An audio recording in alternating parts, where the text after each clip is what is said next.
Siapa sih yang gak doyan sama jajanan pasar? Ada berbagai makanan ringan yang sudah menjadi sajian khas di Nusantara, tak terkecuali yang lahir dari hasil akulturasi dengan kebudayaan bangsa lain, seperti Cina atau bangsa Portugis dan Belanda yang pernah menjajah dan hidup di Indonesia. Di setiap rasa tentunya punya cerita.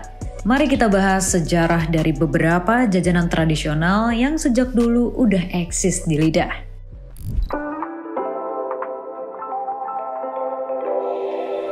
Yang pertama ada kue lumpur. Jajanan ini berbentuk bulat pipi dengan cita rasa yang manis dan gurih. Biasanya ada hiasan kismis atau kelapa muda yang mempercantik visualnya. Menurut berbagai sumber terdahulu, kue lumpur ini dibawa oleh bangsa Portugis ke Indonesia. Orang Portugis biasa menyebut kue ini dengan sebutan pastéis de nata, yang biasanya terbuat dari custard yang merupakan campuran susu dan juga kuning telur. Namun nih, di Indonesia, bahannya itu seringkali dimodifikasi dengan kentang ataupun tepung terigu. Selanjutnya ada onde-onde. Nah, kalau yang satu ini pasti sering kita temukan di tukang gorengan maupun di pasar tradisional. Kue ini khas dengan wijen pada kulit luarnya dan berisikan kacang hijau di dalamnya. Kabarnya onde-onde ini berasal dari Cina, tepatnya pada masa dinasti Zhou. Mulanya onde-onde dibuat untuk disajikan kepada para tukang kayu dan tukang batu yang membangun istana. Pada masa dinasti Tang, kue ini disebut ludeu. Masyarakat Cina Utara mengenal onde-onde dengan sebutan matuan. Di daerah kalian namanya apa? Yang ketiga ada jalangkote. Jajanan yang berasal dari Makassar ini sering dimiripin sama pastel. Tapi sebenarnya ada perbedaan nih dari segi isinya. Isi jalangkote ini ada wortel, ubi, toge, telur, bihun, mie, dan juga daging.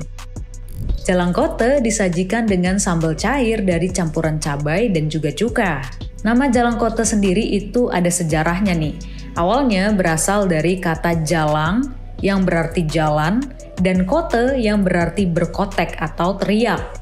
Makanan ini dulunya dijajakan oleh anak kecil yang berjalan kaki sambil teriak-teriak. Oleh sebab itu, jajanan ini dinamakan jalangkote. Bagus juga nih inspirasinya. Jajanan tradisional selanjutnya ada serabi. Nah, makanan yang satu ini udah jadi andalan lah ya di sejumlah daerah, antara lain seperti misalnya Jawa Tengah, Jawa Barat, dan juga Jawa Timur. Kue ini memiliki cita rasa gurih dan juga manis. Bahan dasarnya ada yang dari tepung beras, dan ada pula yang menggunakan tepung terigu. Awal mula serabi ini sebenarnya tuh ada banyak versi. Ada yang menyebut serabi dipengaruhi oleh pedagang India karena dirasa mirip dengan kue apam khas India.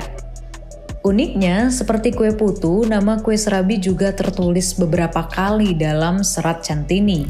Sementara itu, dilansir dari situs Kemendikbud, sejarah serabi Notosuman Solo itu berawal dari ketidaksengajaan. Pendiri serabi Notosuman Nyonya Honggi Hok dan Tan Gyolan awalnya hanya diminta membuat apem oleh tetangga. Karena sangat diminati, mereka mulai akhirnya berjualan.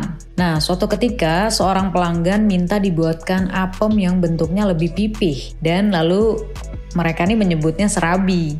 Sejak saat itu, apem pipih tersebut disebutnya serabi. Gitu ceritanya ternyata. Tapi ya banyak versi ya, kalian percaya yang mana nih? Yang terakhir ada lumpia. Bentuknya itu mirip sosis Jawa, tetapi berisi rebung, telur, daging, dan udang. Makanan ini paling terkenal dari Semarang. Berdasarkan buku dari Sampu Kong ke Lumpia Semarang terbitan Balai Bahasa Jawa Tengah yang dilansir dari berbagai sumber juga nih, asal-usul lumpia itu berawal ketika lelaki Tionghoa bernama Joa Taijo tinggal menetap di Semarang.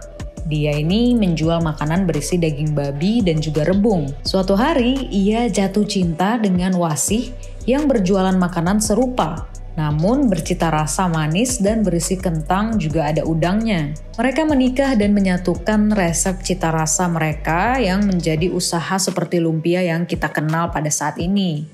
Nama lumpia itu uniknya juga nih diambil dari tempat mereka berjualan, yaitu di Olympia Park, yang mana tempat ini merupakan pasar malam di zaman Belanda.